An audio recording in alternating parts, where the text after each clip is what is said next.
Hello and welcome to the Tell Not Show. I'm Kirsha Fox, author of the Deception and Justice series. I am a homeschooling mom, gamer, and reader. I'm so excited to introduce you to our guest. Kay Sparling is an international opera and sacred singer. Now retired, she lives in the upper Midwest with her feline riding buddy, the invincible Paducah. When not teaching voice lessons or writing, Kay enjoys gardening, hiking, adventure traveling, and cooking for families and friends. Welcome, Kay. Thank you for having me. Of course. So tell me about your writing journey. What got you started and how's it going? Well, I originally got started. This was actually a PTSD writing assignment. I was in a big program down at the Navy base and was doing music therapy for PTSD, art therapy. And they said, it might be a good idea. Why don't you tell us one of the major stories, of some of the trauma you've been through? And so it started as that.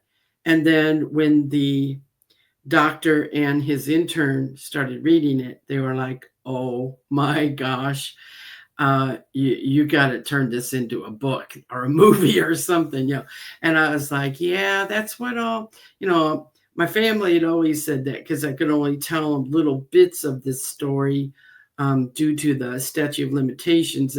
But they got their appetite whet and they kept saying, oh, someday you have to write that down, in a book.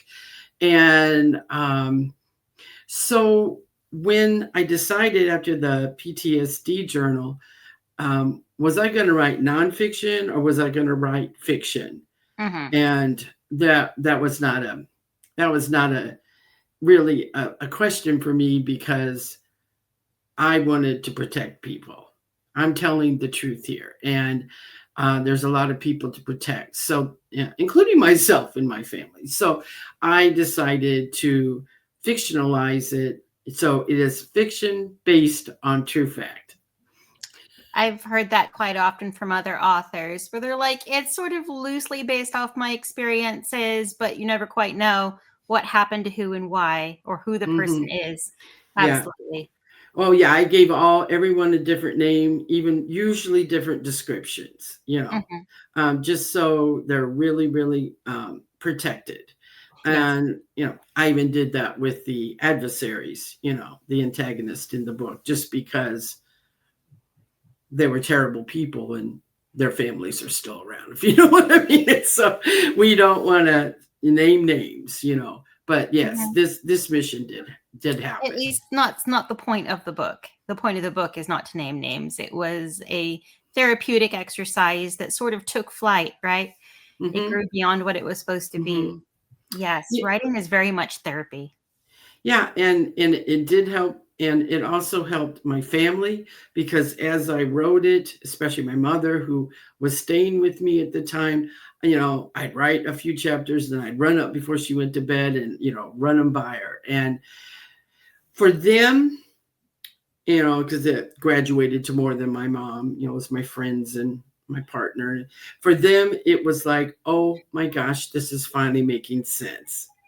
Because you would just tell us a little bit here when you'd be home and a little bit here. And, it really, we were like, what the heck, But when I told the whole story from beginning to end, then they were like, oh, now this all makes sense, from way back, 30 years ago, 25 years ago. So, yeah, they were happy about that. And I was happy because, to tell the whole current story, then, it made me able to relate better to people, why I couldn't tell them that story at the time. Does that make sense? So, yeah, it was very therapeutical for not just myself, but for people that are in my life. Yeah. Yeah. Yes, the written word has a power that the spoken word does not, in that we really get to collect our thoughts and color the language for a certain nuance and create a setting and in a way that speaking is a lot more speaking is a lot more difficult, especially for me. I'm not a very eloquent speaker at all, but when I'm typing, I can get very flowery, very eloquent, eloquent very quickly. Mhm. I think it's different Mhm. areas of our brain completely that in writing it, you're processing it through a different part of your brain. Um, Mhm. I think there was a book, "The Body Keeps the Score." Was kind of it's a bestseller, I believe, but it described how translating it from the different areas of your brain can help you process Mhm. Yeah, and heal. For me, it was a and lot heal. of healing too. Mhm. Um, and so the really challenging thing for me is, well, I pick an espionage book and I pick a thriller. That's my genre. Mhm. And so now I'm a great storyteller. I believe that. I've been told that many times. And I'm an actor. Obviously, I've been on the stage since I was 7 years old. I used to be a Broadway singer, and then I went to I've always acted a lot, and then I went to opera, and everything you can think of on the stage I've done, and I have given a lot of speeches, more political speeches and that kind of thing. But I have, and so now, all right, take your wonderful story that you tell and try to write it down. Mhm. And of course, all my degrees and all are in music, and theater. And so, you're just starting from pretty much square one. And, you know, I just did so many silly things, because I didn't know the process of writing a book. And so I decided to just write the whole book. So I write my first draft, right? Mhm. Then I hire a local, not too far from me, successful author. I hired her to just read it and tell me, is there any bones here at all? Is there any hope for Mhm. this at all? And she was like, you just handed me a 383-page book. And I'm like, yeah. And she was like, okay. And so she got through the whole thing. We met again and she said, yes, it has really good bones. Now you have to learn how to craft this story. Okay. And of course, that story was a very weakened down version because I was trying to be kind and gentler, to the public about the things in this book. And so she decided that we should co-author together.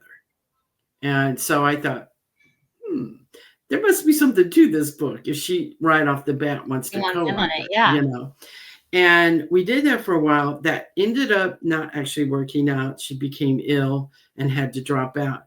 So then I went to the James Patterson group, took his, class because I thought, okay, what she was missing was that, page turning, thriller, go, action, action, action. And I kind of knew how to do that because I was an actor. And so I said, I got to start, you know, writing as if this were a movie or a play.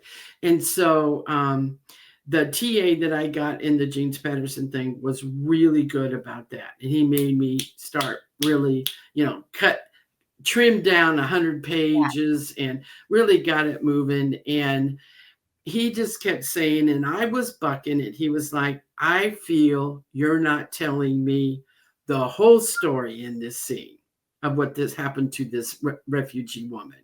And I was like, no, I'm not, because I'm not sure the public is ready for that. And Yeah. he says, think about James Patterson's books. He takes all of his ideas from FBI files, and those things are true. Yeah. And and I went, yeah, that's true. And he sells and his movies sell. So at that point, that man just kept dragging it out of me. So one day I hand him a chapter. I'm like, that's what really happened. And I waited. And just a few minutes later, he he wrote some explicatives and went, wow. That really happened. I'm like, and that's just the tip of the iceberg. He's like, all right, let's get this stuff and let's get it going. And so my time ran out with that situation. That was the third draft. Fourth draft was really starting to come along. And then the fifth draft, I had a friend that just happened to move back in my area. He is a playwright. He does write movies. And he said, look, I love you to death. I won't charge you. I'm gonna edit this last one. And that's the one that we have.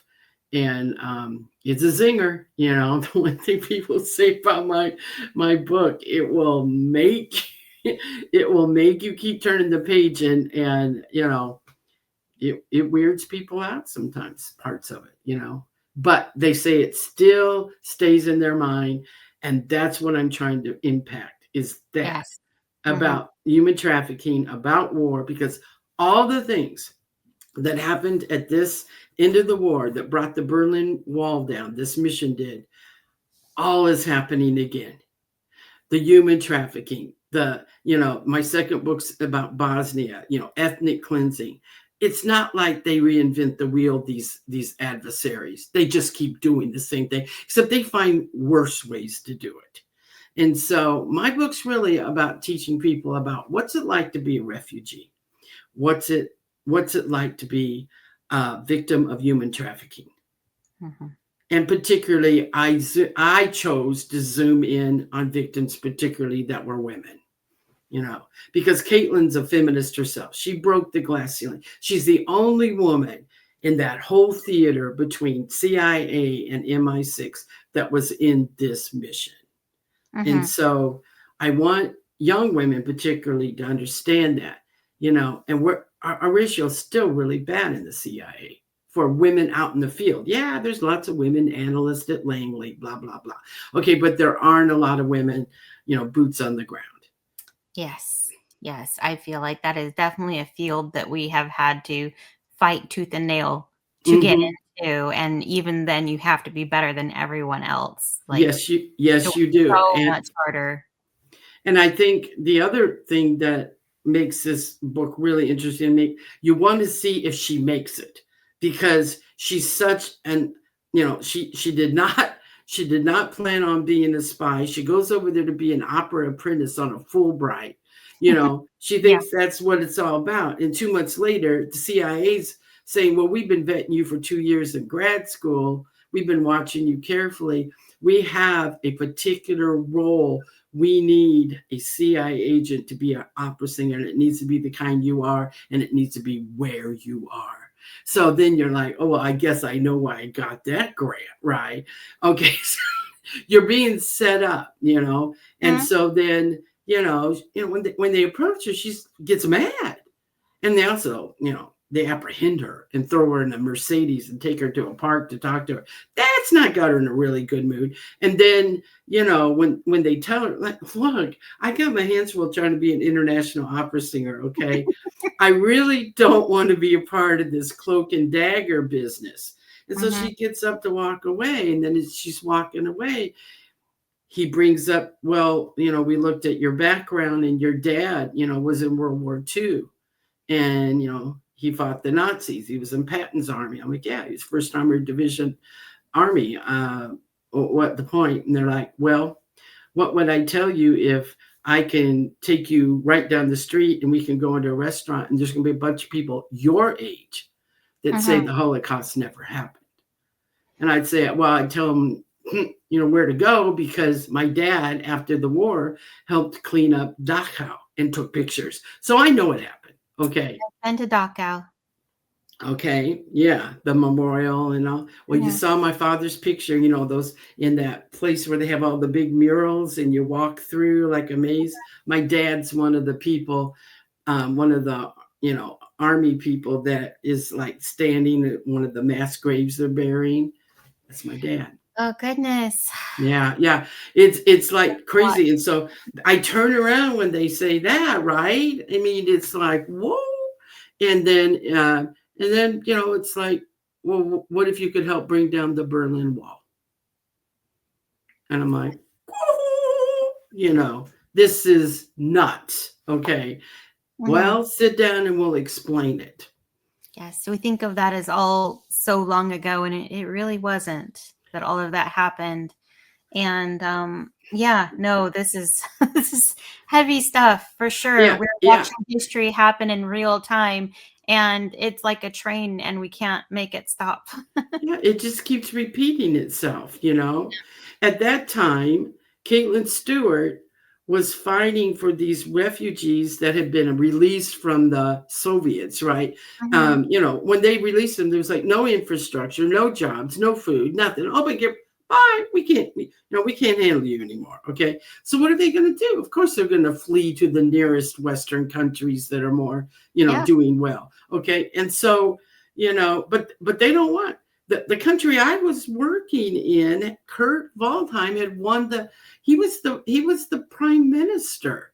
He won on the Nazi ticket. So do you think these nationalists are going to want to help these refugees from these countries they look down upon? No. Historically It's speaking, no. exactly. And but this is what Just war the happened. whole platform. The whole platform is being cruel to these exact people. Yeah. Exactly. And so what they do is like GDR, the East Germans, who were also communists, they decide, well, we're going to promise, we're going to take them over here and we're going to promise them everything. And they stuck them in the same kind of camps that they did in World War II with the Jewish people. Hmm. They don't reinvent the wheel. They just keep doing the same thing and same thing. So now what can you look at Syria? Oh, what do you look at Ukraine? Oh, and so on and so forth. Hmm. So that's why I want people to read the book so they really get an idea of what happens to these refugees. And I picked the women, like I said, on purpose, Hmm. certain victims. And then I want them to tell me, oh, but that's not my backyard here in the United States. Well, yes, it is now. You can Hmm. ask any FBI agent.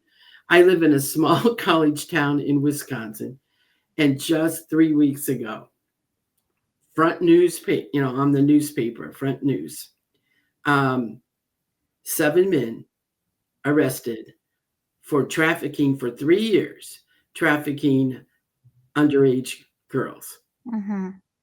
It's everywhere, folks. It is in your backyard. Just open your eyes. And so, I'm hoping they, become more aware of what's around them and get involved in trying to help these people. The International Labor Law Organization says 21 million people are being trafficked today as we speak. Hmm. It's So heartbreaking. yeah, it does correlate with what's going on all around the world today. It You know, does. yeah. Yes, there are connections that we are absolutely not aware of, but do exist. Yes. Hmm. Oh goodness. All right, let me take a breath. That was you answered Well, actually several questions with that whole thing. mhm. Um, so I can kind of skip ahead here a little bit. That's amazing. Like you've sold me. I want to read this book. Well, thank you. I was going to say that it's sort of the books that hurt us and make us feel something that I feel like are the books that stay with you forever, the ones you remember, the ones that people want to read, and the ones they'll talk about to other people. So, Mhm. yeah, sometimes you have to hurt the characters more than you'd like because they have something to overcome. They have a journey and it's not an easy one because something your character can walk away from is a book your reader is going to walk away from. So it's You one of feel those for books that those shows. characters, those Yes. victims. You also feel sorry for Caitlin because, she's not prepared for this at all. And she Hmm. just keeps walking into this stuff. Oh, And, yes. that does give her the incentive to keep fighting and find these people. And, I mean, when Caitlin starts, she's a kid that went to college as an undergrad and was sitting in, about all kinds of protests, very anti-war, very much a pacifist. It doesn't take her long to change her whole view on that. Hmm. As she sees what these people are doing to these helpless people. And then it's like, she just becomes a warrior, an absolute warrior. Hmm. Okay, wow. All right. So the question is what have you learned from the writing process? Something that you didn't know starting out, and it sounds like the answer is basically everything. Everything, absolutely. I'm not gonna lie. I mean, I remember going to my first class Mhm. at UW Madison has classes for adults, that want to learn to write, and sort of an outreach program, but they're very good, Mhm. And so I go in there and, just the jargon.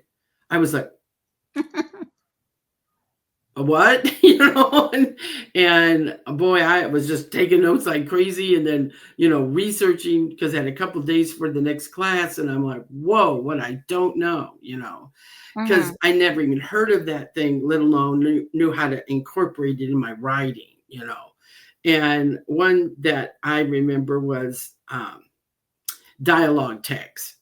They said I was really missing that for well, general writing and especially my genre.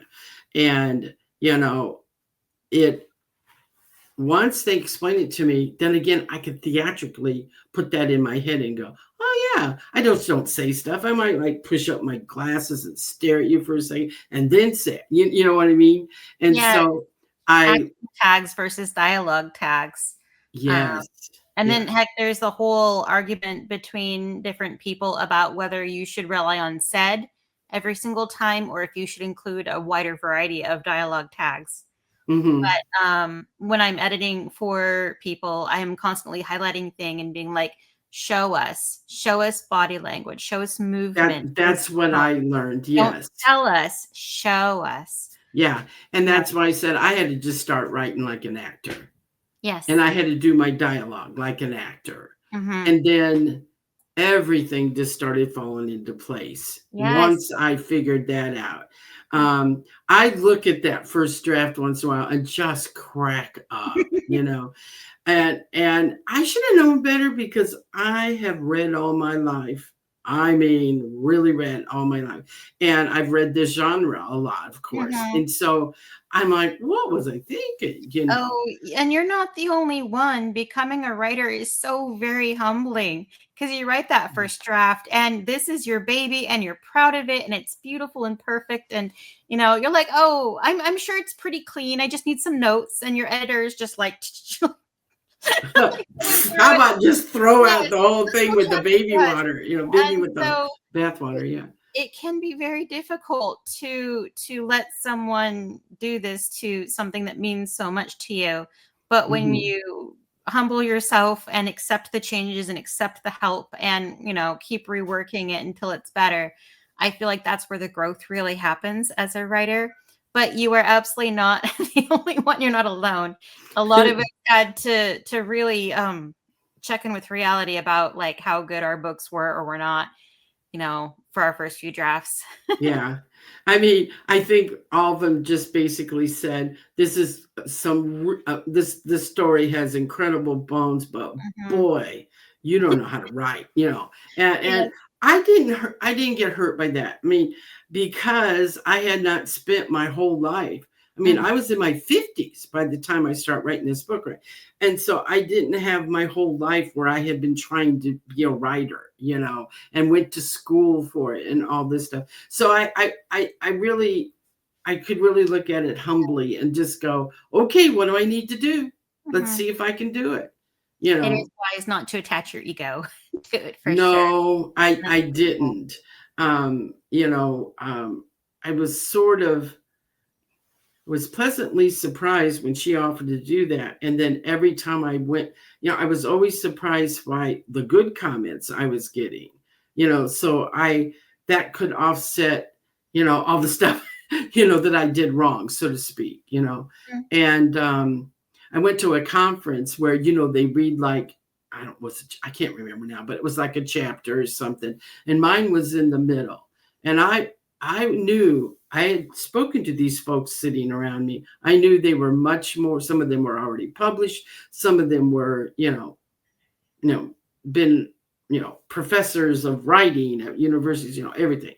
And so I'm like, you know, but I signed up, so there I It's was, and intimidating, isn't it? I remember it was agents that were reading the first chapters, and so this one gal, she reads my chapter, and this is like after the third draft, I guess, and she's supposed to comment first, and she's like, "Okay, I absolutely love Caitlin Stewart, but this needs crafted better. But I love Caitlin Stewart. I love this crazy idea of an opera singer being a spy. Yes. And and so then she goes, whose is this? So I raise my hand and I'm like, actually, that's not so crazy. And I tell her, now you think about it. Opera singers, international opera singers usually know at least 4 languages. International opera singers have to go and travel in all Mhm. different places. And so they have a good reason to be a lot of different places because one contract's here, one contract's here, whatever. They are trained and they will be asked to socialize with the echelon of society wherever they are. And that Mhm. means heads of state as well. So actually, they are perfect That spies. makes perfect sense when you And think she about it. said that. She said, "Oh gosh, I guess you're right." And I'm like, "Yeah, I'm right." There's a lot of opera singers that are spies. So, so I said, the three groups of people that are spies that no one ever thinks about is clergy, because Mhm. everybody can be a missionary, right? Clergy, professors go on sabbaticals, and classical musicians. Those are 3 areas that people never think about, but they're perfect spies. Mm, Yeah. good to know. I write fantasy, uh, Uh-huh. but one of my main characters was asked to take on some spying missions for the queen that he serves. And Hmm. it's by all means not a spying book, but I'm laughing because he is what is called like a lore master. He's like a librarian. And I was like, because Yeah. no one would ever suspect him, you know? People never suspect. And there's different kinds of categories of spies in the CIA. Hmm. Caitlin is what they call a high profile spy because she is an opera singer. So she is out there. Hmm. She's a celebrity. And so there isn't any mole type thing going with her. But No. then there's people that, they just want to blend in and never be known. That's a Yes, different kind of spy. Mhm. absolutely. All right. So if you could tell a new author one thing, what would you tell them? Well, I think that's easy. I think I would say believe in your story and be as flexible as possible to get her done, you know. Yes. But believe in the story and believe in your idea. But just be ready for everything to change, from what you first write. And if you have an open mind about that, and then the third thing would be just be resilient, never give up. Yes. Never Hold on give up. tight. You're in for a ride. Oh yeah, yeah. I can't believe. I didn't know what I didn't know about what it would be like, but it's been difficult. Yeah. But you do it anyway. I feel like Mhm. so many things in life are like that, where you didn't know when you started the journey what you were getting into, but Mhm. you keep taking the next step, taking the next step. You don't have to see the whole thing to get started. Mm-mm. So, No, no. The one day at a time. mhm, That's my motto about everything, and has been for decades. One day at a time. mhm, When I was trying to become an opera singer, after I, did 5 years of training. Right, right. Okay. So then, you're trying to get in these apprenticeships, you're trying to get an agent. I had went over to Europe and I had a small closet, kind of a walk-in closet in my apartment. And back then, because I'm an old lady, they would send the rejections by snail mail. And mhm. I had a whole room plastered with rejection letters. And Like you then put one them on the walls?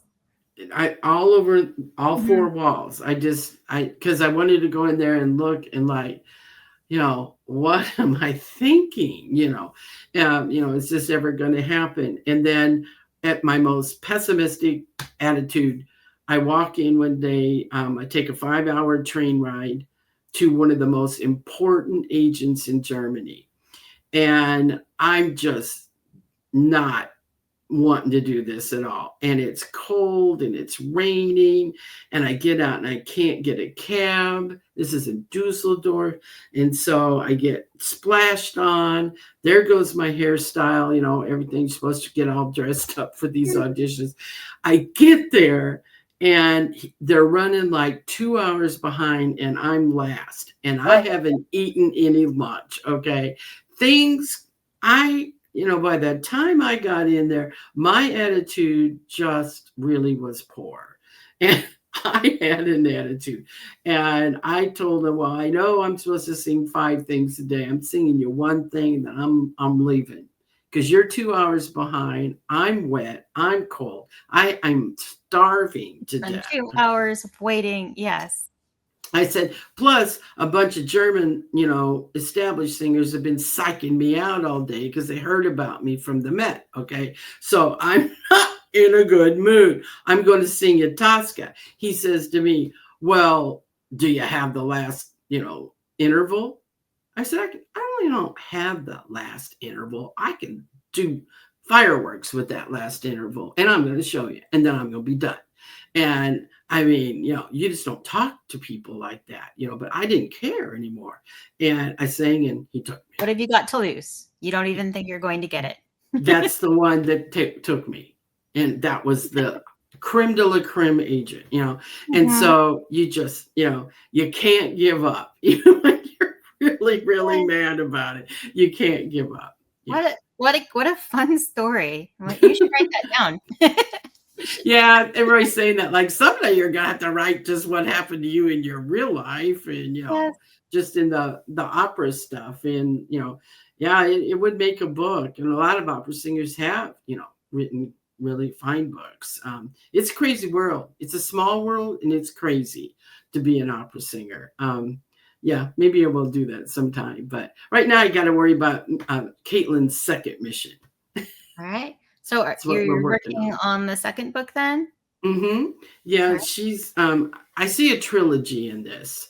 Not all things are worth writing about, in a career, but I do think there are 3. And so this one is at the end of the war. Has to do with the Berlin Wall coming down. The next one's during the Bosnian War.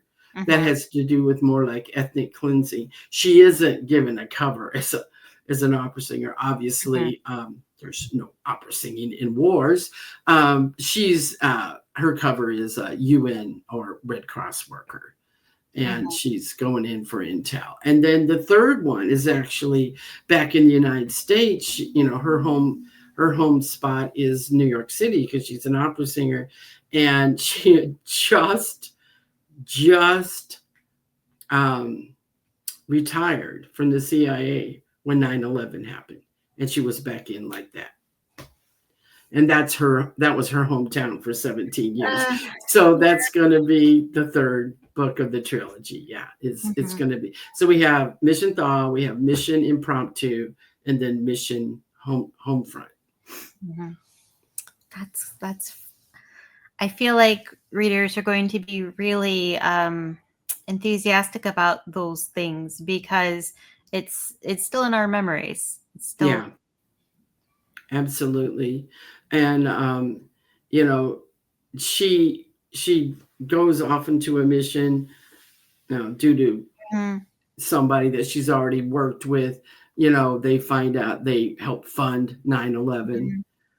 There was a lot more than just Middle Easterners involved in that.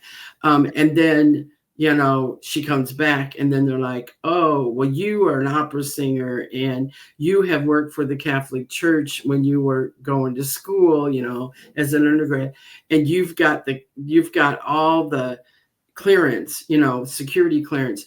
We'd like you to sing all the funerals for all the fallen service people. So she ends up doing that for like 6 months. I could write a book on that. Okay, let alone, there was incredible things that happened in those funerals. Yeah, Yeah. I was 5 when the Berlin wall fell down. I Oh my remember my first gosh. grade teacher kind of being like, "Okay, kids, you're really not going to understand the significance of what just happened, but it happened and you need to know about it." Hmm. So I remember being 5 and, "Oh, that's good. I'm glad good things are happening around the world." Yeah. It But was a it very big deal. Yeah. was a big deal. Yeah. Hmm. But And it took, so many, half failed missions and all. And this one was just near the end. If they could be stopped, then they were economically dead in the water, and so that's what had to happen. mhm, mhm. Wow, sorry. Like I feel like the whole interview could just be us talking about history. You're Yeah. Kind of, yeah. Yes, you are endlessly fascinating. Uh, No, no, no. History is endlessly fascinating, and the players in it, you know, one never knows. I remember yes. used to ask my dad about World War II, Mhm, like, 18 years old when he gets drafted, right out of high school, like mhm, 1 month out of high school. And oh my goodness, the things that he witnessed and all, not just Dachau. I mean, he saw Mussolini and all of his cabinet be hung, and, all these things that, because he was in Italy. And, mhm, um, you know, and you just, you would talk about like what so couple times, he and maybe one other person were the only survivors in his platoon, and then he'd get promoted just because he was alive, yeah, you know, you're winning. and Congratulations. yeah, and because all of them are newcomers coming in, the No, replacements, they don't know what's going on, right? And my dad said he got to the point where he didn't get real friendly with those kids. And it's kind of funny because he's probably 3 years older than him, because he knew that they would probably not make it, and mhm, how do you see all that and then come home and have a regular life, and he explained it very well. He said, no one knows what they can do until they're put in that position, and then it's just sort of like, okay, and you just kind of go into automatic pilot. That's very true. mhm. Very true. Yes, There isn't one hero in the world that isn't scared to death as they're doing it. Don't let them lie to you, but absolutely, I agree with that. mhm.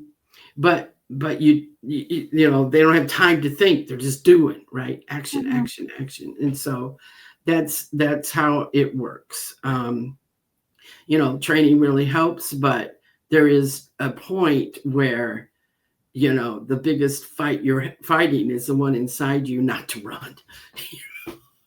Basically, yeah, because you're it's just talking about war, but at the same time, I feel like it applies to so many things. So many things in life are scary, even, Mhm. um one of my Absolutely. personal mantras is everything is scary the first time, you know, Mhm. just getting through a thing, and after you get through it successfully, it's a lot less scary the next Oh time yeah, you come through. So, like, that's my little comfort mantra right there. Because absolutely. yeah, so much in life you're just not ready for, and you do it Mm-mm. scared, and you do it anyway. Because if you But run, you'll never overcome that. You'll never overcome that obstacle. yeah, and being an old lady, I can tell you, because you're very young. I just turned 66. I've been around a while. The more that you do and you get through, even if it's not a great success, but if you just get through it, that builds your character. That builds who you are. That builds your strength, your inner strength. Mhm. Yeah, I'm 41. I know that that's a little bit younger than you, but I still feel ancient. Well, you're not. I don't even feel old. I'm going to tell you. I have to like slap my face. I just turned 66. I don't believe it. I'm like, I don't feel 66, but I am. You know. So I think we're as young as we feel. I really think Yes. numbers don't matter about that so I much. agree with that. You really are as young as you behave, as old as you feel, as old as you let make yourself be. Yeah. Hmm. Absolutely.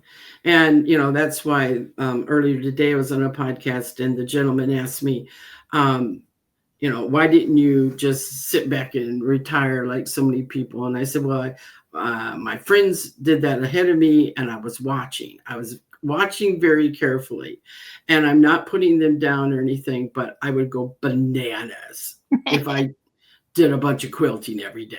I mean, seriously. And so I'm really blessed to have started this book and, got it going, near the end much later in life. I want to say the end of my life, but, because that way, and I'll tell you, I've still got my hands in a couple, pies. I mean, I'm still working, Mhm. part time. I'm still teaching, voice and judging competitions. I say yes to almost anything because I want to keep going as long as I can. I want to stay my mind, I Mm. want to be challenged and I want to keep my mind as sharp as it can. You know, Oh, I absolutely. I Use it or don't lose want to it. just You have to use all of it all the time to keep it. absolutely, absolutely. And so, and I know I would just be bored out of my gourd, if I did something like that, and travel. They're like, oh, but I'm going on all these trips. Well, I've seen the world and a lot of it I didn't want to see. I mean, I don't mind traveling, but it's certainly not the only, aspect that, I mean, I've already traveled a lot. I've seen the Mhm. world.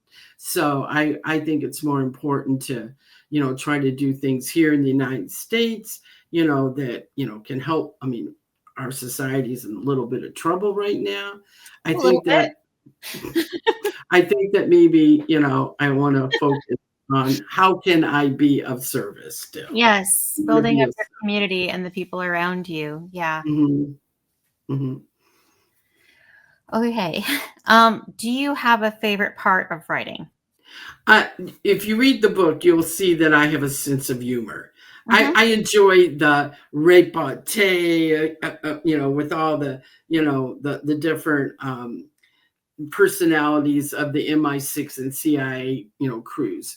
And, she is just a hoot, She's the one that always keeps people laughing. Her and one other character named Bram, who's a Dutch guy that the CIA is recruited, Mhm. and they're also the youngest members of the whole teams. Okay, and so I would have to say the fun repartee, the kind of smart alecky stuff, and the funny stuff The that humor. the Yes. humor that I got to write, you know, during the whole book, it's threaded through there. Mhm. And I also like, believe it or not, this might be funny for you, but there is a romance that is budding all the way through the book, and you'll have to see how it turns out.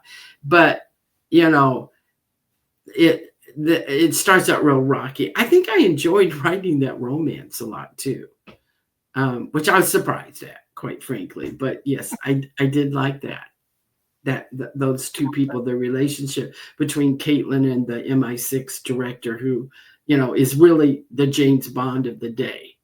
Literally, Ian Fleming would come to him and ask, "Okay, I'm thinking about writing this. Would this really happen?"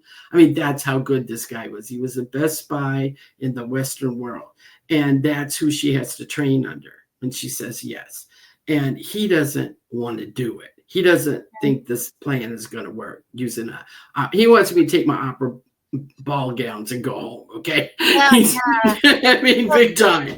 they're on the same team, but does it follow along sort of the enemies to lovers trope? Absolutely. And so, there is a lot of tension between MI6, the competition, and CIA. And then there's this woman that gets thrown in the mix, and none of them know how to deal with that. Okay. A And responsibility so, you didn't want or yeah, ask for. Yeah. exactly. And, but, he secretly falls in love with her right away, but he's going to play, real tough on her. And it, you'll have to see if it happens or not. But yeah, I enjoyed writing that too. So I guess I really liked writing, for, the relationship stuff Mhm. for the good guys. Yes. The Well, bad you're guys, writing very dark you're writing very dark scenes and everything. Mhm. Those little bits of light and levity and love shine through, and I Yeah. feel like that's sort of what we as writers and readers kind of hope for. And it gives you a chance to breathe and enjoy Yeah, rather than exactly. just uh, Oh, what's happening next? otherwise You your know? book's a bit of a, I mean, I would hate to call it a downer, but like No, I know what you mean, because sometimes things are graphic and they, yes. scary and gross, but then also just all the suspense and all the danger. You've got to have time to, nobody can keep doing that 24/7. There has to be times when they're in a safe house and they're relaxing, and that's when you get to know these people, Yes. for who they are. And I think all the characters are, you'll respect and like them. Yeah. Mhm. All right. So that's your favorite part of writing. Do you have a least favorite part of writing?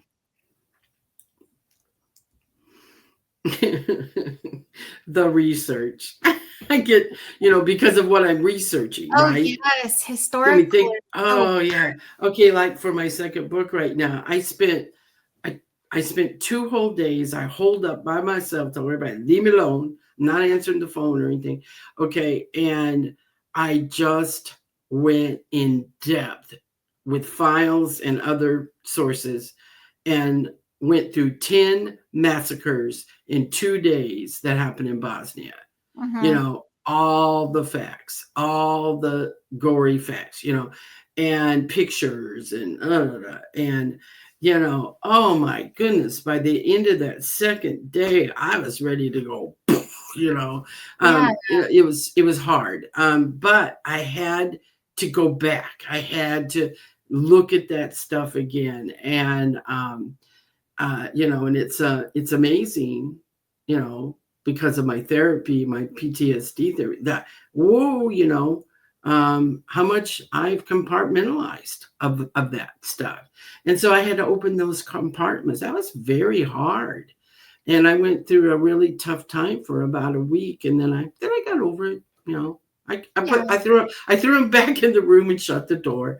Um, and when I have to get to this parts of the book where I have to bring that up, that's not fun, but it's needed because you have to hate you've got to have You you want to represent it correctly. you do, and then you want your readers to empathize with what's happening for those refugees, and you want them to hate the enemy. You just want them to. It's Yes. important We're meant to because hate all, otherwise. yeah, we're meant to hate the evil. Yeah, and otherwise, why is Caitlin and her crew doing this? Mhm. If it's not that You important. have to know what you're fighting for. Absolutely. Mm-hmm. Mm-hmm. Yes. Okay. What would you say has been your most significant writing victory so far? Well, I might be a little different than regular writers. Okay, so this may be um, kind of a funny answer, but I love doing what we're doing right now. You know, um, you know, I like the podcast. I like the blogs. I like being able to talk about the subject of my book. Um, I can't say that I don't like the really good editorial reviews. I'd be lying. But I gotta tell you, I was also really, really surprised because Mhm. I don't look at myself. Well, I mean, back then I didn't look at myself, even though I had a book that I didn't identify as an author. Does that make sense? I'm just like this, person who went through some stuff and is telling a story. I looked at myself as a storyteller, but maybe not a writer or an author. So when the publisher said, well, we're going to be getting editorial reviews soon, I'm like, oh man, I'm scared. And, and when they were all really, really good, I was like really surprised, but I have no ego in this book. Does that make sense? It Personally, does, because we've been it. talking about that a little bit. Mhm. Your I reasons for writing this were a little bit different. And then again, you were kind of, I think, wise enough not to attach your ego to this. You were exploring and learning and building, and Mhm. And I'm I going to give your all voice. those people that Yeah, taught me credit too. yeah. It wouldn't be as well written as it is if I hadn't had all that help. Oh, yes, Okay.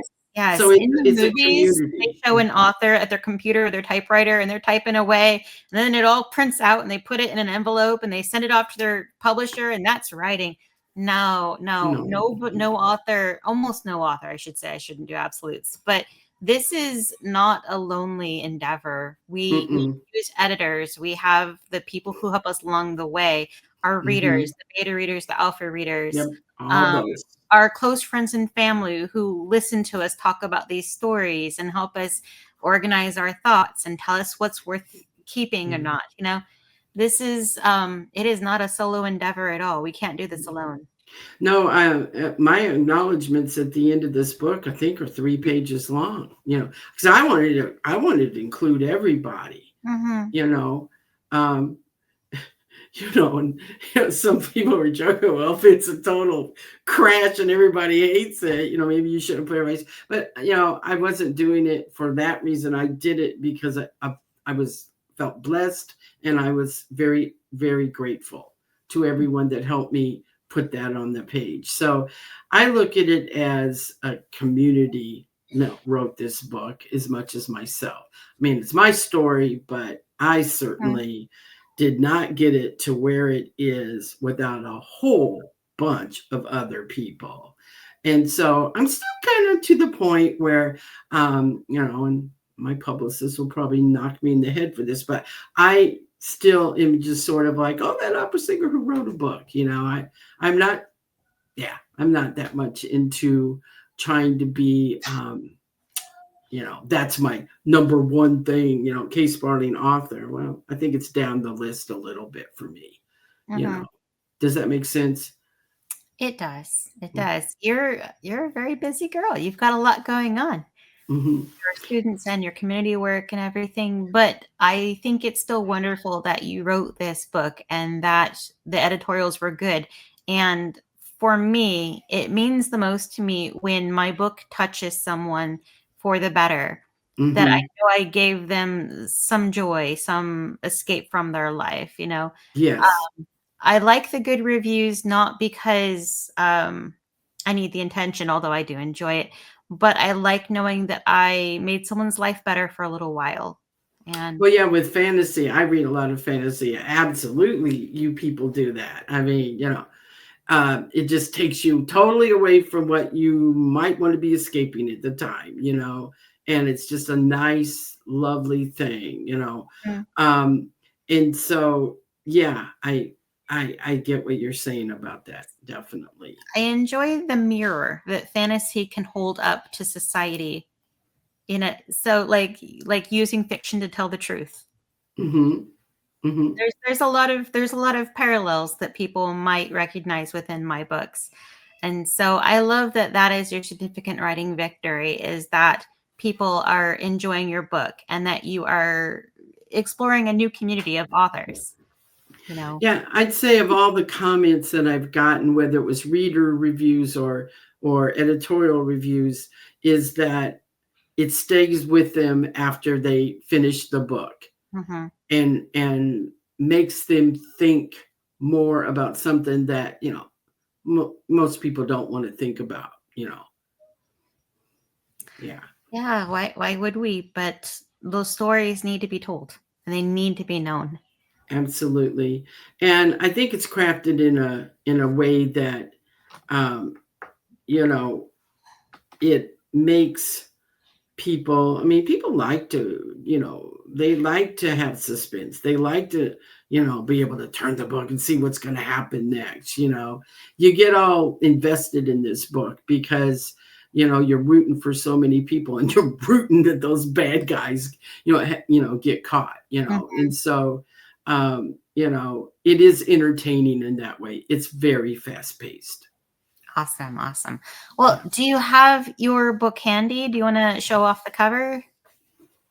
Ta-da-da-da-da. Can you see that? Ah, Yes. Mission Thaw. There's Caitlin with Vienna in the background, and then you've got the jagged ice where Mhm. things are thawing as the mission goes on. The Cold War is thawing. Yeah. Where can readers find out more about you and your books? I have a very large website, ksparlingbooks.com, and it has all the different places worldwide where you can order the book. Um, it has all the editorials. It has lots and lots of connections. For the last 6 months, I think I've done over 60 podcasts alone. So there's lots of links to blogs and magazine articles and basically all the media that I've done so far. One really fun fact is because I am a musician and I know scads of composers and that kind of thing, there is a theme song that has been written for Mission Thaw about Caitlin. It's called I'm a Warrior. It's a original song, and one of my graduate students is a singer. So that's really dear to me. Oh, yeah. Another another, so you can play that. It's on the author page underneath an illustration, because another one of my students is studying graphic art and is wanting to do graphic novels. She begged to do a scene of Caitlin, and so it's really cute. She's in a big ball gown and she's got her foot up on the vanity stool, and she's hiked up all of her crinolines and all, and she's putting a gun in a thigh holster, and she says, I bet you I'm the only belle at the opera ball that's going to wear this accessory. She's really a smart aleck, like At that. And least so you certainly hope. what's that? You certainly hope you're the only Belle with Yeah, character. exactly. And so then underneath that's the song. He also wrote some movie theme music, because I always thought about this as more of a movie than a book. And people said, and now I find out this may not be true, but they said, oh no, you have to write a book before you can present it, to anyone in that industry. And so I was like, Yeah. oh, okay. And so, yeah, but we've already got theme music. I figured, Mission Impossible does, James Bond does. Why shouldn't Caitlin Stewart, has some theme music as well? Wow. So, yeah, it's got all that on there. So it's just sort of a one-stop shop, ksparlingbooks.com. Everything you need to know. Very good. Awesome. Okay. Well, thank you so much for being on my show. I feel like we could talk for hours. Well, Um, thank you for having me. yeah. Yeah. And thank you to those listening at home, and join us next week when we welcome our next guest. And remember, there's always more than one way up a mountain. To be on our show, find us on social media at The Tell Not Show, or email us at thetellnotshow@gmail.com. Thanks. All right. Bye-bye.